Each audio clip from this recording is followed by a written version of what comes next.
Hello സുഹൃത്തുക്കളെ, 10ാം തലത്തിലുള്ള prelims പരീക്ഷാ തയ്യാറെടുപ്പിന്റെ 3ാം ദിവസത്തിലേക്ക് എല്ലാവർക്കും സ്വാഗതം. ഇന്ത്യയുടെ ചരിത്രം തന്നെ മാറ്റിമറിച്ച 1857ലെ 1ാം സ്വാതന്ത്ര്യസമരത്തിന്റെ 3ാം ഭാഗമാണ് ഈ സെഷനിൽ നമ്മൾ പൊളിച്ചെടുക്കാൻ പോകുന്നത്. അപ്പോൾ പരീക്ഷയ്ക്ക് ഉറപ്പായും ചോദിക്കാൻ സാധ്യതയുള്ള ആ നിർണായക വിവരങ്ങളിലേക്ക് നമുക്ക് നേരിട്ട് തന്നെ അങ്ങ് കടക്കാം, അല്ലേ? ഇന്ന് നമ്മൾ പ്രധാനമായും 2 കാര്യങ്ങളാണ് ഈ വിശകലനത്തിൽ നോക്കുന്നത്.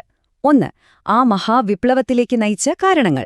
പിന്നെ 2, ആ വൻ പൊട്ടിത്തെറിക്ക് ശേഷം എന്തൊക്കെ ഫലങ്ങളുണ്ടായി എന്നത്. ഈ ഒരു കാരണം ഫലം എന്ന രീതി മനസ്സിലാക്കിയാൽ പരീക്ഷയ്ക്ക് ഈ ഭാഗം വളരെ എളുപ്പമായിരിക്കും. അപ്പോൾ ആദ്യം തന്നെ വിപ്ലവത്തിന്റെ പ്രധാന കാരണങ്ങൾ എന്തൊക്കെയാണെന്ന് നമുക്ക് നോക്കാം.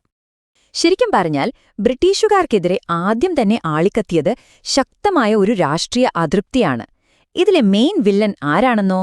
ദത്തവകാശ നിരോധന നിയമം, അതായത് ഡോക്ട്രിൻ ഓഫ് ലാപ്സ്. ഈ പേര് നിങ്ങളുടെ മനസ്സിൽ എപ്പോഴും ഉണ്ടായിരിക്കണം കേട്ടോ.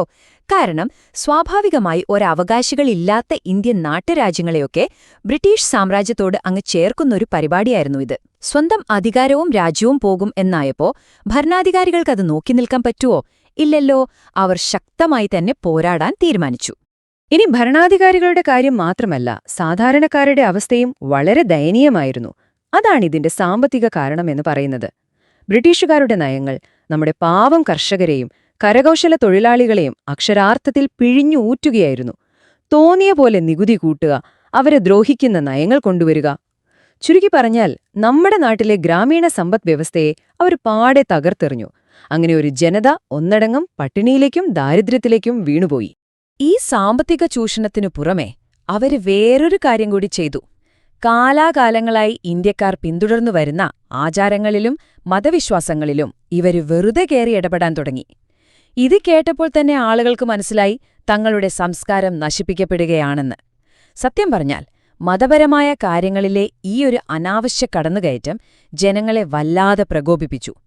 അതാണ് ഏറ്റവും നിർണായകമായ സാമൂഹികവും മതപരവുമായ കാരണം.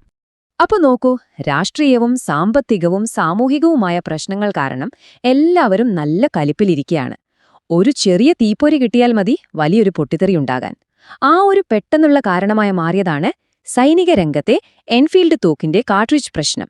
പരീക്ഷയ്ക്ക് എപ്പോഴും ചോദിക്കുന്നൊരു പോയിന്റാണിത് കേട്ടോ. പശുവിന്റെയും പന്നിയുടെയും നെയ് പുരട്ടിയ വെടിയുണ്ടകൾ കടിച്ചു പൊട്ടിച്ചുപയോഗിക്കാൻ സൈനികരെ അവർ നിർബന്ധിച്ചു. ഇതോടെ ആളുകളുടെ നിയന്ത്രണം വിട്ടു.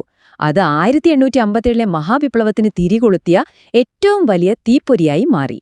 ശരി, അപ്പോൾ വിപ്ലവത്തിന്റെ കാരണങ്ങൾ നമ്മൾ സെറ്റാക്കി. ഇനി ആ കൊടുങ്കാറ്റ് നടങ്ങിയതിനു ശേഷം എന്തൊക്കെയാണ് സംഭവിച്ചതെന്ന് നമുക്ക് നോക്കാം. വിപ്ലവത്തിന്റെ പ്രധാന ഫലങ്ങൾ. ഇതിലെ ഏറ്റവും ഗംഭീരമായ റിസൾട്ട് എന്ന് പറയുന്നത് വലിയൊരു അധികാരമാറ്റമായിരുന്നു. ഒന്നുമല്ല, ഇത്രയും കാലം നമ്മളെ അടക്കി ഭരിച്ച ആ ഈസ്റ്റ് ഇന്ത്യ കമ്പനിയുടെ ഭരണം ഇതോടെ അങ്ങ് പൂർണ്ണമായി അവസാനിച്ചു. പകരം എന്ത് സംഭവിച്ചു? ഇന്ത്യയുടെ ഭരണം നേരിട്ട് ബ്രിട്ടീഷ് രാജ്ഞിയുടെ, അതായത് ബ്രിട്ടീഷ് കിരീടത്തിന്റെ കീഴിലായി മാറി. കമ്പനി ഭരണത്തിൽ നിന്ന് നേരിട്ടുള്ള ബ്രിട്ടീഷ് ഭരണത്തിലേക്കുള്ള ഈയൊരു മാറ്റമുണ്ടല്ലോ, ഇത് പരീക്ഷയ്ക്ക് ഉറപ്പായും ചോദിക്കാൻ ചാൻസുള്ള ഒരു സൂപ്പർ പോയിന്റാണ്. ഈ ഒരു അധികാര കൈമാറ്റം വന്നതോടുകൂടി 1858ലെ ഇന്ത്യാ ഭരണ നിയമം പ്രാബല്യത്തിൽ വന്നു. അങ്ങനെ ഒരു പുതിയ ഭരണ സംവിധാനത്തിന് അവിടെ തുടക്കമാവുകയാണ്. പക്ഷേ ഇതിനെല്ലാം അപ്പുറം നമ്മൾ ഇന്ത്യക്കാർക്ക് കിട്ടിയ ഏറ്റവും വലിയ വിജയമെന്താണെന്നറിയാമോ? അത് ജനങ്ങൾക്കിടയിലുണ്ടായ ആ ഒരു വലിയ ഐക്യമാണ്. ബ്രിട്ടീഷുകാർക്കെതിരെ പോരാടാൻ ഹിന്ദുക്കളും മുസ്ലിങ്ങളും ഒന്നിച്ചു കൈകോർത്തു.